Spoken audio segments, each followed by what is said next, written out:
This is Fresh Air. I'm Terry Gross. The chimpanzee is more like humans genetically than any other animal. Perhaps that explains our fascination with chimps. In 1960, Jane Goodall began the first long-term study of wild chimpanzees at Gombe National Park in Tanzania. No one expected her project to still be going 33 years later, but Goodall's research project continues today. And she is now widely acknowledged as the world's leading expert on wild chimpanzees. She spends much of her time now on the road on a crusade to save the wild chimpanzee and speaking out against the cruel treatment of chimps used in lab experiments. Goodall's latest book, co-authored with Dale Peterson, is about the relationship of humans and chimpanzees. When Goodall first began studying the chimps, she was discouraged from projecting human qualities on the animals, but she disregarded the advice. For one thing, I gave them names instead of numbers. Terrible thing to do. For another thing, the first scientific paper I wrote, I talked about chimpanzees as he and she, and I said this individual who, and the article came back, and it was substituted for he and she, and which was substituted for who. And then in those days, you couldn't talk about something like adolescence and childhood. You couldn't talk about motivation. You couldn't talk about excitement. There was very, very little you could do in terms of describing chimpanzee behavior in terms that ordinary people would understand. Do you think that's changed? Do you think that your more personal style has become accepted scientifically? I think that in most scientific circles today, these things that I've mentioned are accepted. I think people have come to realize that when we're talking about creatures who share over 98% of their genetic material with us, creatures whom we know to have very, very similar central nervous systems and brains, it's completely crazy to imagine that they wouldn't have similar feelings, similar ways of tackling problems in life. Mostly people accept today that that is so. In writing about chimp behavior, you say that male chimps are more respectful of men, especially men with deep voices, and they take liberties with women. How did you find that out, and what kind of liberties did the chimps take with you? Really, until quite recently, there hasn't been that obvious a difference in the way they treat they treated male and female researchers. But we now have one chimpanzee who's a rogue, and he's actually very dangerous to female researchers, and most particularly to me. And it's very sad, after 32 years in the field, that one chimpanzee has, in a way, made Gombe feel a little unsafe to me today. What does he do that's a threat to you? He's probably 10 times stronger than I am. I mean, a big male chimp is said to be 4 to 5 times stronger than an adult human male. And Frodo is the largest, heaviest chimp we've ever known at Gombe. He's 115 pounds. He's about 20 years old. He's absolutely magnificent. He's one of Fifi's offspring. And what he'll do is display that's charging with his hair bristling, dragging branches and things, straight towards me, pull me over, stamp on me, perhaps display away, come back and do the same thing again. He's actually done it 3 times. He's not trying to kill me, but given the nature of the terrain, the steep, rugged slopes that drop down to riverbeds with rocks far below, he's only got to tip me or someone else over the edge, and we've had it. I'm sure you've asked yourself why you've become a target of his. Do you have any idea why? I can only think that it's because of all the people working at Gombe. He has the least fear of me. I've always been able to get very close to even nervous individuals. And that's because I'm calm and quiet, and I don't try to get too close, and I don't push. And so he has absolutely no fear, no respect, nothing that will block his aggressive behavior towards humans, particularly me. I'm sure you've asked yourself what the chimps think of you, and what they think of what you're doing there, and who you are. I doubt they think very much now. I think we're just part of the environment. As there are baboons and there are bush pigs. There used to be buffalo. They've gone now, sadly. But there are all kinds of other animals and birds. And we're just part of that natural environment to almost all of them. They grew up with us. Did you learn to make the sounds that chimps use to communicate? I can make most of them. Most of the people studying chimps can make those sounds, but we don't actually make them in the wild. I sometimes make them to chimps in captive groups, and they usually reply. Certainly that the little greeting sound, when you want to approach a nervous young chimp, which I have to do all the time, because one of the things that we're doing with the Institute is to rescue orphan chimps whose mothers have been shot by hunters. They're confiscated by the government, and we care for them. And to see some of those pathetic little orphans in the markets being sold at the street side, they're dehydrated, their eyes are dull, they're losing hope, they're losing health, and you go up and you make this soft little which is a gentle greeting, and they'll sometimes put their arm around your neck.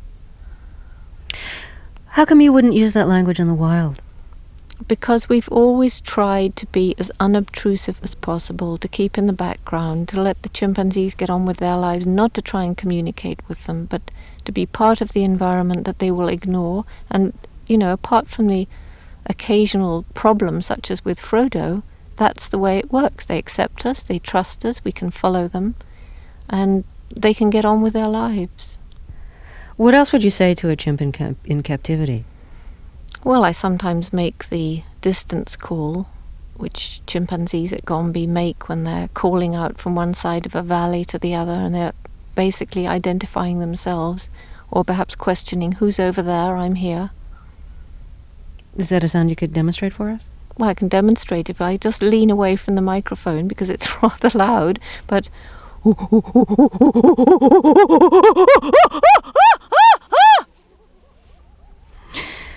How did you learn to do that? I mean, did you practice in the wild away from the chimps? Well, I practiced away from the chimps. So I imagine a lot of the researchers practice this on each other, huh? Yeah, well, sometimes if I'm giving a lecture and there's some of my students in the audience, I explain beforehand, that I'm going to make this call and they're going to reply, and that always brings the house down. In all your years in the field studying chimpanzees, were there particular aspects of chimp behavior that you felt you understood and were particularly like your own, particularly like the way humans behave? Oh, I think a lot. One of the most striking, really, is the non-verbal communication patterns, so that chimpanzees will kiss, embrace, hold hands, pat one another on the back, swagger, threaten by shaking their fists, tickle. And the striking thing here is that not only do the patterns look like so many of ours, but they're used in the same context, so they obviously mean the same kind of thing. When you first went to the bush, you were given the opportunity to do that by the anthropologist Louis Leakey, and this was to be the first really long-term study of chimpanzees. Other people, I believe, had studied them for months at a time. You were supposed to go there for a few years. So you got there, and you went with your mother because you weren't allowed to go by yourself? What was that story? Young English women didn't do that sort of thing. In fact, as I grew up, I was told I couldn't. That's what I'd always wanted to do. But I had this great mother who always used to say, Jane, if you want to do something enough, and you work hard enough, and you take advantage of opportunities, you'll get there in the end. And so when I was told by the British authorities that it wouldn't be appropriate for me to go out completely on my own without some kind of female companion, my mother was the one who offered to come. What did she do to help you when you were getting started? Oh, she was fabulous. She had a clinic. Her brother was a surgeon, and he supplied her with all kinds of simple medications like aspirins and Band-Aids and Epsom salts, that kind of thing, something that anybody can administer. And she set up a little clinic on the shore of the lake for the local fishermen who were living around the park. And she had so much patience and so much concern and care that with these simple remedies she sometimes worked wonderful, amazing cures. In fact, we found out later that she was known as the White Witch Doctor. And of course this was tremendously helpful in establishing friendly, good relationships with the local people, and those have remained ever since. How long did she stay with you? She was with me it was between 3 and 4 months, and by that time the local authorities realized that, it was okay and I was going to be all right, and I had a staff by then. I had a cook and a boat driver, and I'd made friends with the local people, and they said, all right, you can stay.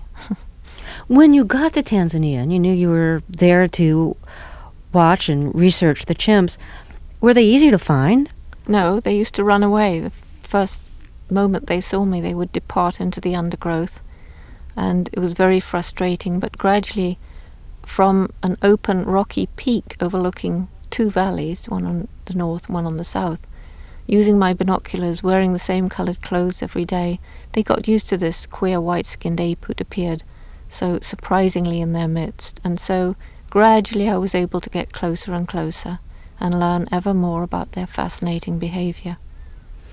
One chimp was particularly helpful to you because he was the first chimp that befriended you, shall we say? What did he do to help introduce you to the others? He was fantastic. That was David Greybeard, and I probably owe more to him than any other chimp throughout these long 33 years. For some reason, he had a particularly calm and trusting disposition. Of course, every chimpanzee has his or her own totally individual personality, just like we do. And David, instead of running off, would just sit and calmly continue what he was doing. It was David who one day arrived in my camp to feed on the ripe fruits of the oil nut palm growing there. And while he was there, he saw some bananas lying on the table, and he took those. My cook told me about this male chimp who'd arrived, and eventually I stayed down and waited to see who it was, and then that's how I found out it was David Greybeard. I'd already named him from my encounters in the forest. And from that time on, he would sometimes wander up to me in the forest to see if I had a banana somewhere hidden about my person or in my haversack. And the other chimps would start to run, and then they'd stop, and their eyes were big and wide, and they'd think, what is this? What is going on? And so they realized that I wasn't so frightening after all. And it was as though David had opened a door into what was then a really magic, unknown world. What were the signs that you were being accepted by the other chimps? They didn't run away. They stayed when I could approach, and they would look up, and then they'd continue their grooming or their playing or their feeding or whatever it was they were doing before I came. Would they approach you and make friendly gestures toward you? Oh, no. Absolutely not. They just continued with what they were doing.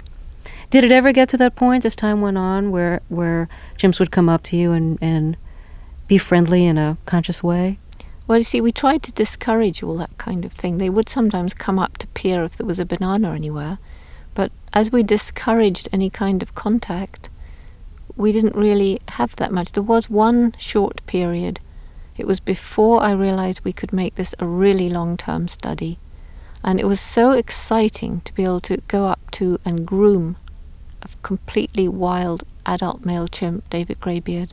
It was so exciting when a mother allowed her infant to come up and touch me. It was so incredibly moving when a juvenile allowed me to play with him. And I wouldn't have foregone those experiences, but in a way they were wrong, because it was dangerous to try and establish communication with them. It was dangerous to the objective collection of information. You become too much of the story and start to change the chimp behavior by your presence and That's right. involvement. Yeah, I mean, it would be very easy to become part of the group, and then for one that would disturb the natural behavior more than we do by being there anyway, and for another could be very dangerous, because they do attack each other quite often for no very obvious reason sometimes, and they are very strong. And if we were perceived by them to be part of the group, they'd probably all treat all of us the way Frodo treats me. That's interesting. Mm-hmm. That reminds me, I think about 15 years into your research, in the mid-'70s, there was a war between two groups of chimps who you were studying, and one group was annihilated in that war.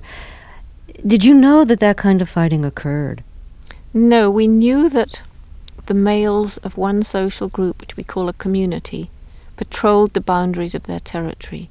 We knew that if they spied a stranger, they might chase, and if they caught up with that stranger, attack. We knew that they were sometimes extremely brutal to stranger females, but that there would be a sort of deliberate warfare where one by one the individuals of that small group were hounded down, brutally attacked, and left to die. That was a surprise, a bad surprise. How were you able to watch it without getting hurt? Because they weren't attempting to hurt us, they were completely concentrated on the victims. And because we have always made this conscious effort to remain outside their social life, they just ignored us.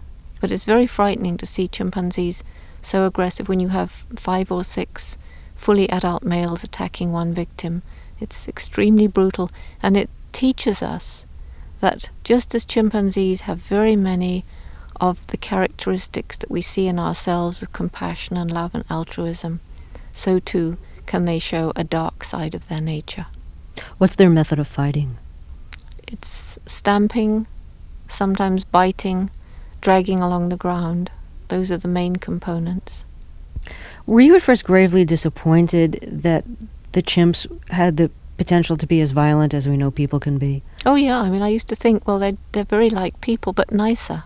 And then I realized that when opportunity arises, they have this nasty, brutal side to them, just like we do. You know, when humans fight a war, you always want to know, what is the war about? What is the motivation? Who is wronging who? When chimps fight a war, what is it about? Well, this particular war was the only one we've ever seen, and we're not too sure. I think we shan't be very sure until it happens again. But I think it was because one main community divided. It just got rather a lot of males, and they divided into 2. And the smaller section took over what had been the southern part of the range when the community was one. And I think it was simply that the larger number of males wanted to regain access to that part of the territory that they lost after the split. And indeed, after they'd annihilated the smaller fragment of the community, you know, in something rather like a civil war, they did move with their females back into that piece of land that they'd lost. Jane Goodall is my guest. Let me move to some human violence that happened in the 70s in your camp. 4 student researchers in your camp were kidnapped by Zairean guerrillas. How did you find out what had happened? It took long, agonizing days before one of the students was sent back. She was able to tell what had happened. She brought the demands of the kidnappers with her. What were the demands? They wanted money, and they wanted various things like publicity. They wanted arms. They did not get the arms. Of course they got the publicity. I mean, it was all over the international press. And they got some money. But the main thing was that the students were returned and they were all safe. Was that the only time anyone in your group had been the victim of human violence? Yes, and you see, if you imagine how lucky I was, because so many of my colleagues who've been studying primates or other kinds of animals in Africa and Asia and South America have had to stop their research, have actually been in physical danger because of political unrest. I mean, it's happened again and again and again. Tanzania, apart from that one incident, it's been peaceful. It has been the most politically stable government in the whole of Black Africa. The site of your research has been a national park in Tanzania. How has the wild changed since 1960 when you started your research? Unbelievably, and I wish on radio one could actually show pictures, because I have some pictures showing what it was like along the shore of the lake for maybe 100 miles in 1960. And if you go back there today and you go along the 10-mile strip of Gombe shoreline, it's only 10 miles long, this little national park, it looks exactly the same. But if you go to the north or the south, the forested hills, which used to come down to the water, green and lush, with a few little clearings for the fishermen growing their crops, today there are no trees. It isn't that there's a lot of deforestation, it's that these slopes are completely bare. And the frightening thing is, you say to yourself, well, what's happened? What does this mean? It means that the chimpanzees and the other forest animals have long since gone, apart from a few tiny, pathetic remnant groups that are in the very, very steepest valleys. And then you see how the fishermen have been trying to cultivate these inappropriate steep slopes. You see that every time it rains, the topsoil, this precious thin layer, is washed down into the lake. You realize that the fish breeding grounds in the shallows are being silted up. And you realize that in 5-6 years, if we can't help them in some way, the people will be starving and gone too. And yet there's nowhere for them to go because of increased population and because of refugees coming from Burundi and Zaire. I mean, it's a nightmare situation. What's left of the chimp population that you've been studying? The chimps that we've been studying within the park are completely safe. And they're not in danger of poaching, so that as far as wild chimps goes, they live in a kind of paradise. And that, I think, is because we have employed Tanzanian field staff from the villages around the park, not just in menial capacities as trackers or to help us around camp, but they follow the chimps, they make detailed written reports, they use 8mm video cameras, they're very proud of their work, they care about the chimps, they'll look after them if they're sick, they talk about them to their family and friends in the villages.